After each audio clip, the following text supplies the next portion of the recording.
Vamos iniciar agora os nossos estudos sobre as obras de Agostinho de Hipona.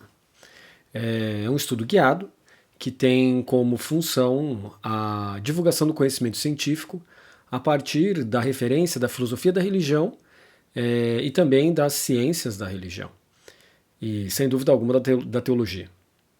Então, mas o percurso metodológico é a partir da filosofia da rede interrelacional. Meu nome é Plínio Marcos Tissai, eu sou professor da pós-graduação stricto sensu, quer dizer, do mestrado e doutorado, em Ciências da Religião e professor colaborador da pós-graduação stricto sensu, também da Educação, ambos da Universidade Metodista de São Paulo. Sou professor da Associação Buda Dharma de Diálogo Interreligioso entre Budismo e Cristianismo. Então, para iniciarmos, nós levantamos a pergunta, né? Essa pergunta ela é muito importante porque é uma pergunta que nos diz sobre Agostinho. Qual a importância que nós atribuímos hoje ao estudo de Agostinho, dado que ele estava por volta do século IV, século V? Parece algo muito longínquo do século XXI. Mas não, ele na verdade formata a nossa cultura. Vamos ver isso rapidamente. Então, passamos agora para o nosso próximo momento. Agostinho de Hipona, lá, 354 a 430, não pode ser reduzido a uma entrada em manuais de história da filosofia ou uma data no calendário litúrgico da tradição cristã latina. Trata-se antes de um operador fundamental na constituição do que se entende por ocidente cristão. Uma matriz cujos desdobramentos alcançam a teologia, a filosofia, a teoria política, a psicologia da interioridade e a própria concepção de subjetividade como lugar de inquirição da verdade. Para o pesquisador de pós-graduação em particular, e para o pesquisador iniciante de teologia e filosofia no geral, a operação de retorno a Agostinho não configura um exercício de arqueologia intelectual. Portanto, não se trata de uma antiguidade, né? Às vezes a gente pode pensar assim, nossa, mas isso é tão antigo, como que pode ter alguma utilidade para mim? Isso aí deve ser peça de museu, né? Arqueologia intelectual, vamos ver como era no começo. Mas eu não tenho tempo para isso, meu tempo agora é de produzir, meu tempo agora é de aprender, eu tenho que saber aquilo que dá certo, não aquilo que veio, não, e assim por diante, né? Ligado a esse mecanismo de alta velocidade de produção do mercado neoliberal que nós temos hoje, né? Que nós chamamos de neoliberalismo tardio. Em função disso, nós podemos pensar que estudar Agostinho é uma coisa da arqueologia intelectual, né? Mas nós vemos que não, que na verdade nós travamos um diálogo com uma das estruturas fundamentais que ainda condicionam o modo como se formulam perguntas sobre o pecado, a graça, o tempo, a linguagem e a história. Ah, mas não me interessa a questão de pecado e graça. Talvez para você não interesse a questão do pecado e da graça, mas o que nós temos aqui é a cultura brasileira. E para a cultura brasileira, para essa rede dos valores que formam a identidade brasileira, nós temos o pecado, a graça, como centrais. É só dar uma olhada nas últimas publicações do IBGE que a gente encontra 3 vetores de poder religioso hoje no Brasil, que é o catolicismo, o movimento evangélico, né, e o movimento de matriz afro, né? Então são 3 vetores fundamentais que formam hoje a vasta cultura brasileira, né? E depois, por outro lado, nós temos ainda a questão do tempo, da linguagem e a história. O tempo, nesse viés da religiosidade cristã, diz respeito sempre à expectativa do retorno de Cristo. Mas o tempo, para quem está fora desse referencial, por exemplo, nós temos várias pessoas que pensam de uma maneira mais ligada ao materialismo científico. O tempo tem uma escada gigantesca para ser subida, porque nós temos aqui uma questão de o que nós devemos fazer para atingir a maior otimização do nosso tempo, né? Se pensarmos fora da questão religiosa. Agora, se pensarmos dentro da questão religiosa cristã, o tempo é ainda mais urgente, porque o tempo se liga à ideia de salvação. E a linguagem e a história também, né? A linguagem ela é extremamente importante porque tudo aquilo que existe na religião e assim por diante diz respeito à salvação, e essa salvação é comunicável. Então a linguagem ocupa lugar central. E a história, porque não se trata da nossa abordagem aqui de algo revelado, mas de algo que se desenvolve dentro do contexto histórico, das condições sociopolíticas, das condições econômicas e assim por diante. Certo? Então aqui nós temos uma composição que é um pouco distinta, que talvez a gente não esteja acostumado, dependendo da rede que nós viemos, a gente tem a ideia de que tudo é revelado por Deus, que tudo se mantém dentro do domínio de Deus, da providência divina e assim por diante. A ciência trabalha num viés similar, mas não tão coincidente com esse viés da fé, né? Somente, mas entra por viés também da composição do tempo.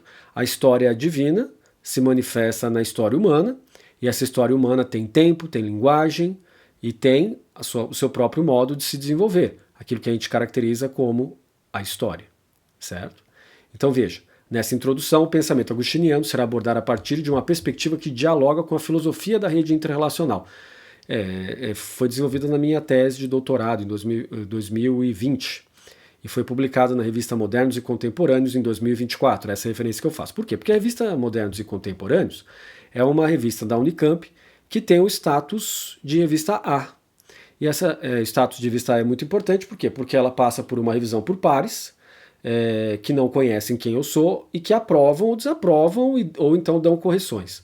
Foi aprovado esse artigo, que está lá na revista Modernos e Contemporâneos da Unicamp, e que trata é uma revista de filosofia e, portanto, filosofia da rede interrelacional foi recepcionada ali, o que constitui a filosofia da rede interrelacional como um método válido, né? Além, claro, de ter passado pela Unicamp em 2020, quando eu defendi a minha tese de doutorado, com diversos professores, como Antônio Florentino Neto, que foi meu orientador, foi também o Tom Dwyer, né, das Ciências Sociais da Unicamp, que estava na minha banca, o Célio Hiratuca, atual diretor do Instituto de Economia da Unicamp, também estava na minha banca o professor Joaquim Monteiro, muito conhecido, né, que fez o seu doutorado no Japão, e nós temos também aí essa gama de professores, mas entre eles um que se destaca, que é o professor Dilip Loundo, porque é o principal pensador e pesquisador hoje sobre a Índia. Né? Então ele, assim como Florentino é o principal pesquisador sobre a China, o principal pesquisador sobre a Índia hoje é o Dilip Loundo, né, que trabalha com ciências da religião. Então, tendo sido aprovado por essa banca, eu acho que a filosofia da rede interrelacional consegue uma boa posição aí de fixação dentro da cultura brasileira. Portanto, a filosofia da rede interrelacional é uma perspectiva do sul global. Foi desenvolvida no Brasil, mediante muitos diálogos, né? Ninguém faz uma tese sozinho, no sentido de que, claro que fui eu que escrevi e eu que pesquisei, mas sempre tem a colaboração de muitos pensadores. No caso aí, nós tivemos colaboração com diálogos constantes, aulas e assim por diante, também de outros professores como José Michelazzo, Oswaldo Jacóia, Daniel Omar Pérez, né? Então aí nós temos uma rede mesmo que constituiu as influências para que eu pudesse fazer essa filosofia da rede interrelacional, né? Então, além do meu orientador, nós tivemos diversas influências, como o próprio Tom Dwyer, que eu tive aula com ele, sob a orientação dele, é que eu tive a ideia de pesquisar também sobre a estrutura sociofamiliar na China, né? Isso fez parte da minha tese de doutorado. Bom, mas continuando aqui, a rede utiliza operadores conceituais como mutua-determinação, superimposição, vacuidade e interfusão, com o objetivo de iluminar aspectos da sua obra que resistem a leituras meramente substancialistas, né? Então veja, resistir a leituras meramente substancialistas, né? E nós vamos, ao longo do tempo, trabalhando essas questões que são essenciais e que, de certa maneira, estão ligadas ao preconceito hegeliano, que aí, ao longo dessas explicações, eu vou trabalhando com vocês para vocês entenderem. Isso tem a ver com a questão da teoria de colonização e decolonização, a teoria da constituição de uma perspectiva brasileira ou do sul global, né, que resiste às questões da colonização intelectiva, né, aquela ideia de eurocentrismo. Tudo aquilo que está na Europa é superior àquilo que está no Brasil, tudo aquilo que está nos Estados Unidos é superior àquilo que está no Brasil. Não. A gente não pode ver dessa maneira, porque a ciência não se faz assim por cópia. A ciência se faz mediante a rede que se constitui no local onde nós estamos, né? Então, e o local onde nós estamos é a nossa cultura. E aqui nós temos o quê? Vamos ver. Contexto histórico como condição de possibilidade. Nós vimos antes que a história faz parte e é muito importante. E aqui nós temos o quê, então? O contexto histórico como condição de possibilidade. Vou tirar um pouquinho a tela aqui para você ler comigo, olha lá. Contexto histórico como condição de possibilidade, né? Trajetória de Agostinho. Então vamos ler aqui a trajetória de Agostinho. Nascido em Tagaste, atual Argélia, portanto é África, né? Tá aqui o continente africano, né? Então o continente africano aqui, tá aqui a parte de cima da Europa, a África está mais ou menos aqui no norte, né? No cantinho aqui, né? A África não, a Argélia está um pouquinho mais no cantinho aqui, então você pode observar que foi desenvolvido na África a teologia de Agostinho e a filosofia de Agostinho, né? Às vezes a gente pensa que é tudo na Europa, não, ele não estava na Itália, ele não estava na França, ele não estava em Portugal, ele estava na África, né? Quando ele desenvolveu isso. Mas vamos continuar aqui. Então, em 354, recebeu formação completa em retórica e filosofia, imerso nos clássicos latinos e no neoplatonismo, ou platonismo, antes de aderir ao maniqueísmo por 9 anos, e finalmente converte-se ao cristianismo, sendo batizado por Ambrósio em Milão no ano de 387. Essa trajetória pessoal reflete o drama de uma elite intelectual tardo-antiga, que, desiludida com as respostas oferecidas pelas religiões romanas e pelos sistemas dualistas, encontrou na fé cristã um horizonte de inteligibilidade para questões sobre a origem do mal, a natureza da verdade e a possibilidade da felicidade. Classificar Agostinho como filósofo medieval seria, na terminologia da filosofia da rede interrelacional, uma superimposição. Atribuir a ele uma identidade substancial que não lhe pertence, né? Ele é antes um pensador da transição, moldado pelo platonismo e pelo neoplatonismo de Plotino e Porfírio. Portanto, aqui nós temos uma primeira reação da filosofia da rede interrelacional. Nós consideramos essa ideia de classificação como filósofo medieval uma classificação muito eurocêntrica. O pensamento de Agostinho continua vivo até hoje. Nós temos aí o exemplo do Papa Leão XIV, que utiliza as referências de Agostinho em pleno século XXI para determinar a sua posição não só teológica, não só pastoral, mas também de filosofia política, fazendo crítica a grandes poderes políticos no plano internacional. E isso é extremamente importante para a gente perceber como Agostinho está próximo do nosso tempo e como ele formata o modo de pensar nosso, e que, se a gente retira um pouco dessa substancialidade que o caracteriza como um pensador só do seu tempo, mas colocamos dentro de um fluxo onde as suas ideias principais podem ser adaptadas e transformadas por meio de uma hermenêutica, ou de uma filosofia da hermenêutica contemporânea, nós podemos utilizar tudo aquilo que está ali para o nosso tempo e transformar a compreensão do nosso tempo, não por meio de uma caracterização reificada, ontologizada, colocada própria no seu tempo, que não pode ter comunicação com o nosso, ao contrário, nós colocamos ele não dentro de um anacronismo, porque vocês podem ver, a história continua sendo a história dele, né, do seu tempo, mas as ideias podem ultrapassar o tempo e podem nos influenciar se elas se comunicarem com a rede do nosso tempo. Portanto, a rede de Agostinho é uma rede interrelacional que se comunica com a rede do nosso tempo, certo? Então agora nós passamos para o nosso próximo momento, né? Então aqui eu ainda coloquei mais algumas coisas aqui, né? Sua obra constitui uma síntese inovadora entre a lógica predicativa grega e uma lógica relacional que emerge da interpretação bíblica. Uma síntese que fundou o platonismo cristão e que permaneceu como paradigma dominante até a recepção de Aristóteles no século XIII. É claro que eu não uso a palavra síntese inovadora.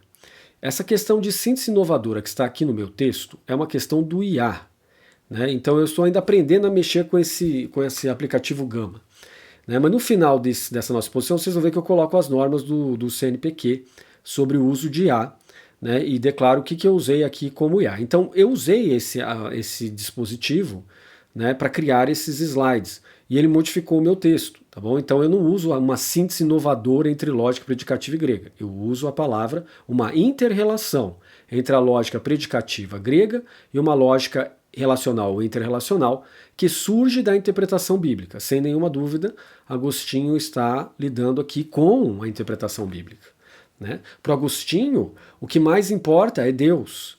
E o pessoal que está comigo lá na iniciação científica, lá na Universidade Metodista de São Paulo, um projeto nosso de iniciação científica que ainda tem que passar por aprovação, já está estudando comigo, ou começando a estudar, a vida feliz, de modo que eles vejam já um passo a passo gradual no desenvolvimento da teologia de Agostinho. E ela passa por essa questão sempre presente da salvação da alma humana, do pecado, da graça, do livre-arbítrio, da trindade, da presença de Jesus e o que Jesus transformou na cultura e no espírito do ser humano. Então, uma síntese que fundou o platonismo cristão, eu não trabalho com a palavra síntese, tá bom? Então seria mais uma interrelacionalidade que fundou o platonismo cristão e que permaneceu como paradigma dominante até a recepção de Aristóteles no século XIII. Mas não podemos esquecer que mesmo no século XIII foi um momento que as obras de Aristóteles começam a ser traduzidas, né? E aí você tem um grande contato com isso. Mas ainda na época de Tomás de Aquino não está ali. É um pouco posterior a ele que as obras realmente vão começar a serem traduzidas na sua completude, né, em função dos achados dessas obras, né, e da posição cristã medieval de retornar aos clássicos, que deu origem ao renascimento cultural. Mas vamos dar uma olhada no seguinte. O legado teológico, o pecado original, graça e a formação da ortodoxia ocidental. A influência de Agostinho na doutrina cristã ocidental é comparável apenas à do apóstolo Paulo. 3 domínios de sua teologia merecem destaque especial para a pesquisa em ciência da religião e filosofia. Agora, deixa eu mostrar aqui para vocês, tirando a minha tela, olha ali, né, o legado teológico, pecado original, graça e a formação da ortodoxia ocidental. Né? Então, aqui eu fiz uma pequena seleção em função do quê? Em função das referências em ciências da religião e em filosofia. Né? Então, nós temos aqui algumas portarias da CAPES, que equiparam ciências da religião e teologia, e por sua vez temos a questão da filosofia, que nós temos algo à parte, mas como é a perspectiva da filosofia da religião, então a afinidade é completa. Então vamos lá.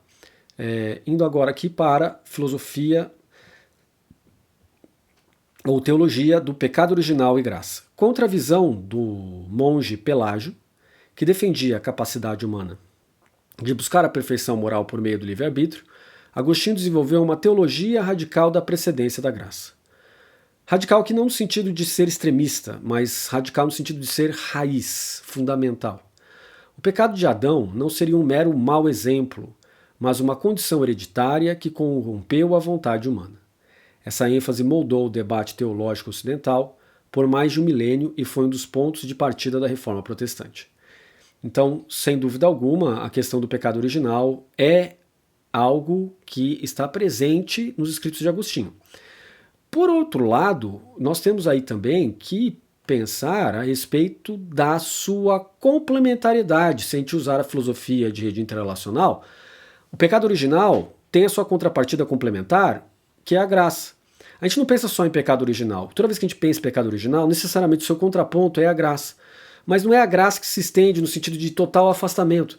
É a ideia de que pecado original chama para si a ideia, a graça, enquanto que a graça tem o seu contraponto naquilo que é a perda da graça, que é o pecado original. Percebe? Então aí nós temos uma hermenêutica da filosofia interrelacional que diz respeito aos opostos complementares, em chinês, yin yang. Certo? Então, aqui é que entra, como você pode ver, a nossa aproximação pela filosofia de rede interrelacional. Então, toda vez que eu penso sobre o pecado original, o contraponto é a graça. Toda vez que eu penso sobre a graça, eu tenho o contraponto, que é o pecado original. Eles se contrapõem, eles são contrapontos complementares, tá bom? Então, eu nunca penso uma coisa sem a outra. Essa é a perspectiva da filosofia de rede interrelacional. Vamos para o segundo ponto agora. Teoria das duas cidades, de Civitate Dei. Escrita após o saque de Roma pelos godos em 410, portanto século V, propõe uma filosofia da história na qual a humanidade está dividida em duas cidades. A cidade de Deus, caracterizado por um elemento fundamental que é o amor Dei, o amor a Deus. E a cidade terrena, amor sui. O que é esse amor sui? Amor a si mesmo. É é o amor a si mesmo. O que caracteriza, portanto, a cidade terrena não é outra coisa do que o amor a si mesmo. Se nós fôssemos colocar isso sob a perspectiva de uma linguagem mais comum, seria o egoísmo. Se fôssemos colocar isso na perspectiva da filosofia budista, seria o autoapreço, certo? Então aqui nós temos algo que dialoga muito bem com o registro budista, né? Então a cidade de Deus, o amor a Deus, não dialoga com a filosofia budista, porque o conceito de Deus normalmente não está lá dentro, pelo menos para a filosofia budista indiana, né? O conceito de Deus não está lá dentro, né? E a cidade terrena, né? Então isso sim dialoga muito bem, porque aqui a cidade terrena teria o seu equivalente na filosofia budista indiana ao samsara. Do ponto de vista da filosofia da rede interrelacional, a relação entre as duas cidades não é de contradição substancial, mas de oposição complementar, pois elas coexistem e se determinam mutuamente no plano da história. Então, como assim existem e se complementam mutuamente no plano da história? É porque no plano da história se desenvolve esse contato entre duas cidades, né? Dois modelos. O amor a Deus, que envolve a caridade, necessariamente no registro de pensamento cristão, todo aquele que ama a Deus manifesta o seu amor amando ao próximo, né? Como a si mesmo é o momento inicial onde a graça não permanece. Como Cristo nos amou, sim, aí nós temos o segundo momento onde a graça permanece, porque é o amor que dá a sua vida pelos outros. Muito difícil, claro, por isso que tem a graça, porque senão é quase impossível, né? Chegar num limiar tão imenso desse. Mas é da fé cristã, é da característica da fé cristã que isso é possível, né? Então, essas duas cidades coexistem o tempo todo, não só enquanto movimentos sociais, enquanto modelos políticos ou sociais, né, como eu já disse, mas como algo que está dentro de nós, como uma luta constante entre a caridade e o nosso egoísmo. A caridade, que é o amor a Deus, que se manifesta no amor ao próximo, como Cristo nos amou, em outras palavras, e o nosso egoísmo, que tende, de certa maneira, como disse o Papa João Paulo II, o Papa Francisco e o Papa Leão XIV, ao espírito decaído, né, fazendo uma menção clara aqui ao diabo ou Satanás, né, que tem gente que fala assim, não, mas isso aí é tudo uma questão de mitologia e etc. Claro, sob o ponto de vista de quem não está dentro do fluxo da crença cristã, sem dúvida alguma, trata-se de uma mitologia. Para quem está dentro do fluxo da crença cristã, crê em Cristo, crê nos dogmas da ortodoxia cristã, o demônio é uma realidade, Satanás é uma realidade, então que tem que ser lidada, né? E tem que ser constantemente objeto de reflexão, né? Objeto de cuidado e assim por diante, né? No sentido de evitar, né, das tentações, da acesse e assim por diante. Bom, depois nós vamos para o número 3, Trindade e Interioridade, né? Uma obra gigantesca, né, de Agostinho, é o De Trinitate, né, sobre a Trindade. Agostinho buscou compreender o mistério trinitário a partir de analogias com a estrutura da mente humana. Memória, inteligência e vontade. Por que Agostinho fez isso? Agostinho fez isso porque ele estava pensando na ideia de imago Dei. O ser humano foi feito à imagem e semelhança de Deus. Uma das possíveis maneiras de interpretar isso é que a semelhança de Deus é a nossa alma racional, enquanto que a imagem é nosso intelecto e nossa vontade. Tomás de Aquino retira essa ideia do próprio Agostinho. E então Agostinho desenvolve essa ideia de que aquilo que nós compreendemos de Deus diz respeito a um movimento que existe dentro de nós mesmos e que reflete Deus como sendo a causa primeira da nossa história e a causa eficiente, ou seja, a ideia de que Deus está no ponto final da nossa história. Como Agostinho diz na Vida Feliz, o ser humano deseja. E porque deseja tanto, esse desejo insaciável só encontra o seu lugar no infinito de Deus, o que prova para Agostinho a existência de Deus, porque nós não encontramos outro lugar onde a nossa vontade, o nosso desejo, encontra a sua cessação a não ser em Deus. Obviamente que isso, né, não faz parte do referencial budista. O referencial budista, a cessação se encontra, pelo menos no budismo Mahayana, dentro da meditação sobre a vacuidade, né, que leva para o estado de nirvana, o estado de cessação do desejo aflitivo, do apego, da cobiça e assim por diante. Mas continuando então, Essa abordagem psicológica abriu caminho para uma valorização da interioridade como lugar de encontro com Deus. E aqui, de novo, nós temos Hebreus, nós temos Romanos, né? Vós sois o templo onde habita Deus. Né? Em termos da filosofia da rede interrelacional, pode ser lido como a retirada da superimposição de uma substância última exterior em favor da relacionalidade entre as potências da alma. O que isso quer dizer? Que pela perspectiva da filosofia da rede interrelacional, o que nós temos aqui é um estudo centrado não no movimento da providência divina, mas na ideia de como a memória, a inteligência e vontade se aliam na construção da capacidade intelectiva ou epistêmica do ser humano e que, só um minutinho, e que trazem essa possibilidade de encontrar com aquilo que Agostinho chama de Deus, certo? Então, você deve estar pensando assim, por que eu não estou cortando essas imagens? Né? Porque eu podia editar esse vídeo e aí cortar toda essa cena de eu bebendo água, etc. Essa não é a minha proposta. A minha proposta é fazer continuamente. Por quê? Para que você possa ver como é a coisa em si. Né? As pessoas têm essa coisa de fazer corte nos vídeos, edição e etc. Claro que isso tem muito a ver com o respeito, né? Aquilo que as pessoas assistem, assim por diante. Ou então porque falaram coisas que podem implicar coisas jurídicas, as pessoas cortam. Mas eu preferi fazer de maneira contínua, em função de você perceber como é, de fato, o desenvolvimento real, né? De um pensamento, de um texto que não é de fato feito por mim. Eu não estou lendo, né? O que eu estou lendo está aqui na sua frente.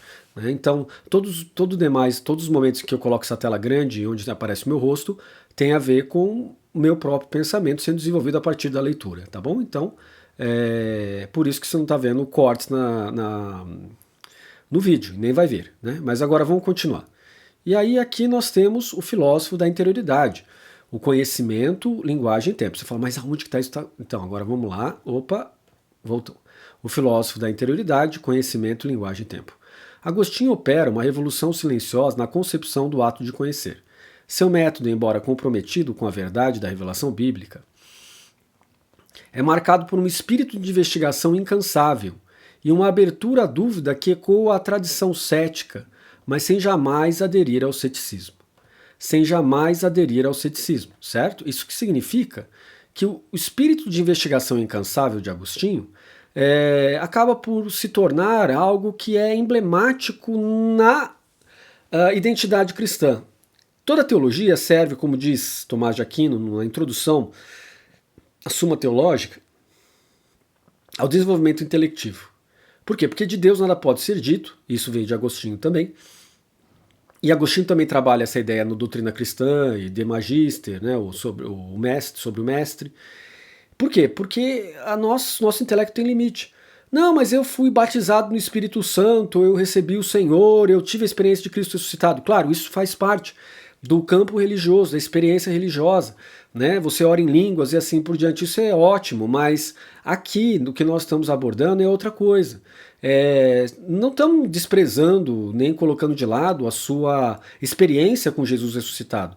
A questão aqui é outra, a questão é, pergunte para você mesmo, a sua razão dá conta de Deus? Se a nossa razão der conta de Deus, ele não é Deus. Né? Então, ainda que a gente possa ter essas experiências religiosas, quaisquer que sejam elas, e que isso nos leve, nos traga sentido para a vida assim por diante, que é muito válido e muito interessante, e não é negável isso. Mas a questão é, Deus transcende todas essas experiências ainda assim. Então, a ideia de Deus sempre provoca na gente um espírito de investigação incansável. E como a ideia de Deus ela só se desenvolve mediante fé, o ceticismo acaba se transformando em um oposto complementar. Por quê? Porque a gente pensa em Deus e sempre a gente pensa, será que é? Será que é assim mesmo?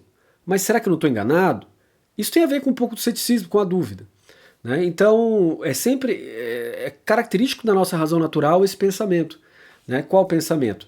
Esse pensar sobre as contraposições mesmo. Toda vez que eu acredito em Jesus, que eu acredito em Deus, e qualquer outra religião que eu colocar aqui dentro, colocar alguma coisa que transcende o tempo, que transcende meu pensamento, eu vou chegar transcende meu pensamento no sentido de ser eterno, mutável, permanente, eu vou chegar na contraposição cética. Eu vou falar, mas será que isso é desse jeito mesmo?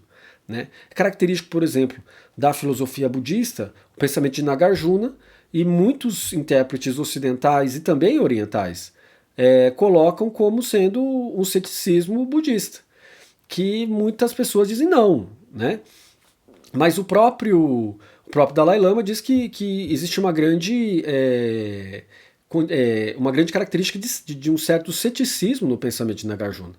Né? Então, a gente tem aqui um grande expoente, Prêmio Nobel da Paz, dizendo que está certo, existem grandes tendências no pensamento de Nagarjuna ao ceticismo. Né?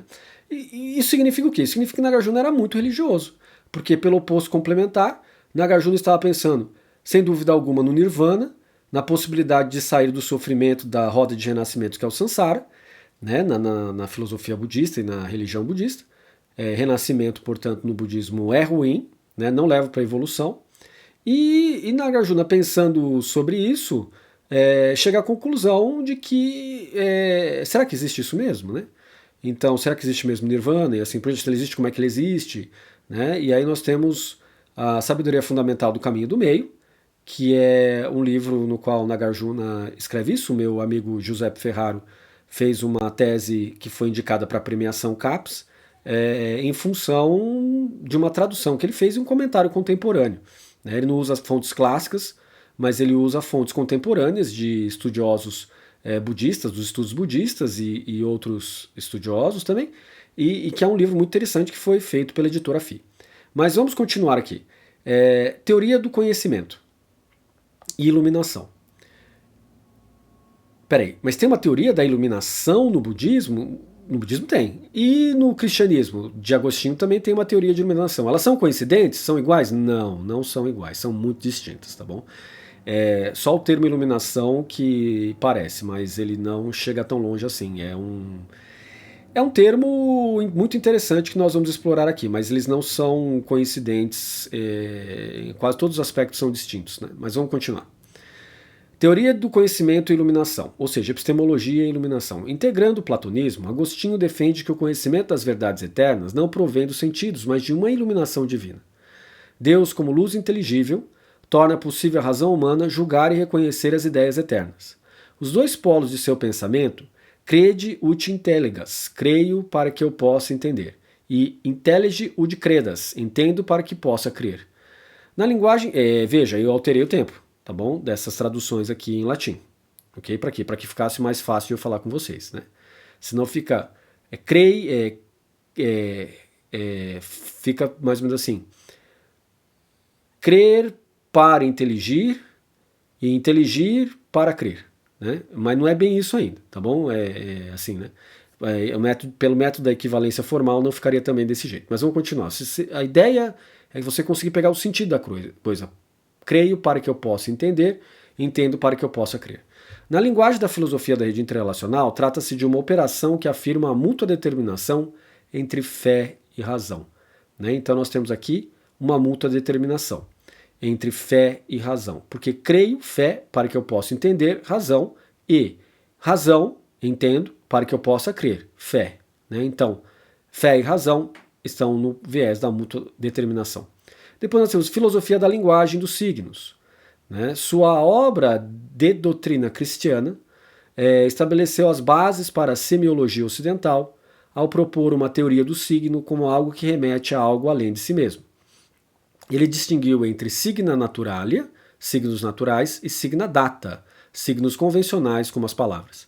Para a filosofia da rede interrelacional, o signo agostiniano opera no registro da verdade convencional, como eu coloquei no meu artigo em 2024, né, na página 154, né, os elementos da filosofia da rede interrelacional, numa estrutura de interdependência entre significante e significado. E depois nós temos a reflexão sobre o tempo. No livro 11 das Confissões, Agostinho formula uma das mais célebres análises filosóficas do tempo. Ele define o tempo como uma distensão da alma, dissensio animi, composta pela memória, presente do passado, pela atenção, presente do presente, e pela expectativa, presente do futuro. Essa concepção influenciou profundamente a fenomenologia e o existencialismo do século XX. Em termos de filosofia da rede interrelacional, a dissensio animi, a distensão da alma, é uma operação de interfusão entre os três modos temporais. Não entendi esse negócio de interfusão, interdependência, mutua determinação. Calma, nós vamos ver isso ao longo do tempo, tá bom? Vamos passar ao longo do tempo, à medida que a gente for progredindo nos estudos, isso vai ficar cada vez mais fácil. Vamos para o próximo agora. A influência indelével na cultura ocidental. É difícil encontrar um pensador após Paulo que tenha moldado mais profundamente a cultura do Ocidente. O impacto de Agostinho é multiforme, pode ser organizado em 4 domínios principais. Veja lá. 4 domínios principais.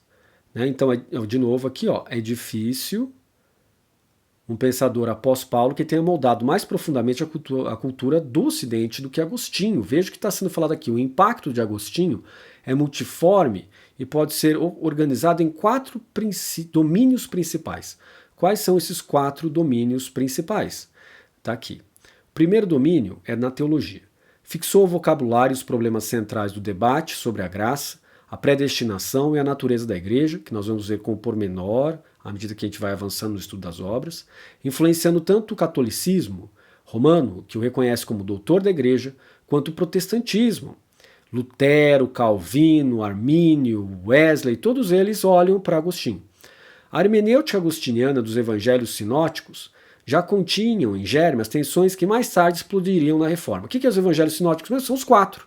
Evangelho de Mateus, Marcos, Lucas e João, que é a disposição mais tradicional deles. Então depois nós temos, na filosofia, sua redescoberta da subjetividade, ou seja, da nossa qualidade de ser um sujeito. Sua teoria da iluminação, que é Deus quem traz isso dentro da alma, e sua análise da memória e do tempo foram temas centrais para a filosofia medieval, como Anselmo, Tomás de Aquino. Para a modernidade, Descartes, Malebranche, Leibniz. Aliás, as mesmas perguntas que Descartes faz, ele faz no livre-arbítrio e chega no mesmo pensamento. Penso, logo existo. Então aqui nós temos algo que é extremamente interessante, porque Descartes levanta essas perguntas e não referenciou Agostinho, pelo menos até onde eu sei. Mas quando a gente lê sobre o livre-arbítrio, tem as mesmas perguntas que Descartes levanta lá na filosofia moderna. E conclusões muito próximas, o que nos mostra aí uma possível influência de Agostinho sobre Descartes. Claro que os cartesianos vão brigar comigo dizendo que isso é impossível e tal, mas não podemos esquecer que Descartes estava sob a influência econômica, estava sendo pago pela Igreja Católica Romana para levantar a sua filosofia. Então, continuando aqui, nós temos o Descartes, nós temos o Malebranche, nós temos até mesmo Leibniz. E para a contemporânea, Husserl, Heidegger, Wittgenstein, como vocês viram, eu falei de filosofia da linguagem. Na verdade, a minha formação é muito mais ligada ao Heidegger do que ao Wittgenstein. Mas eu também tive aula de Wittgenstein durante a minha formação de mestre, na Universidade Estadual de Londrina. O Heidegger e o Husserl vieram comigo lá desde também, até mesmo anterior a essa época, por influência dos professores Antônio Florentino Neto e o professor José Michelazzi e o professor Oswaldo Jacóia Júnior. Esses aí eles tiveram uma grande influência sobre a minha pessoa, assim como o Marco Lutz Miller teve influência sobre mim a partir da sua leitura de Hegel. Então aqui nós temos, claro, o Daniel Omar e o Florentino na leitura de Kant. Então nós temos aqui uma grande dívida intelectual que eu tenho para com eles, em função dessa abertura que eles tiveram para dialogar comigo, de modo que eu, a partir da posição da filosofia, vamos dizer assim, budista, indiana, chinesa, sino-indiana, entrasse em contato com todos esses grandes modos de pensar, já em diálogo interrelacional com esses grandes pensadores que perfazem a filosofia contemporânea e a filosofia moderna. Mas continuando aqui então, nós temos na política e na história. A Cidade de Deus forneceu um modelo para pensar a história humana não como um ciclo repetitivo, mas como uma narrativa linear com um começo, que é uma criação, um meio, queda e redenção, e um fim, juízo final. Uma estrutura que se tornou hegemônica na civilização ocidental. E por fim, na literatura e na autobiografia, as confissões são a primeira autobiografia psicológica extensa da literatura ocidental, inaugurando um gênero que explora a interioridade, a memória afetiva e a formação da identidade pessoal em relação a um transcendente. E nessa ideia de formação de uma rede de identidade pessoal, eu, claro, não poderia deixar de mencionar o Lucas Machado, da USP, e a Etel, da Unicamp, que foram os dois que me convenceram a fazer parte desses estudos de filosofia. Se não tivesse sido a influência deles, a insistência deles, eu muito provavelmente não teria entrado para a área da filosofia acadêmica e nem da pesquisa. Eu estaria fazendo outras coisas da minha vida, mas como pela insistência deles eu acabei ingressando e pela bondade desses mestres e professores que eu comentei com vocês, eu acabei estudando mais e permanecendo aqui nesse viés que acabou levando para esse momento que nós estamos aqui vendo esse vídeo, né? Então vamos continuar agora para o próximo momento. Né? Então a relevância para a pesquisa contemporânea. Leia aqui comigo. Né? Relevância para a pesquisa contemporânea. Então, o trabalho da filosofia da rede interrelacional, ao dialogar com a tradição chinesa, vamos voltar aqui com a tradição chinesa, busca superar as antinomínias entre pensamento metafísico e antimetafísico, um debate cujas raízes podem ser rastreadas até as disputas entre Agostinho e os pelagianos, sobre a natureza da substância, da relação e da causalidade. Nós vamos ver isso passo a passo, tá bom? Então não precisa ficar ansioso em relação a isso. Mas existe uma possibilidade aqui de um entendimento bem interessante por meio da perspectiva da filosofia da rede interrelacional.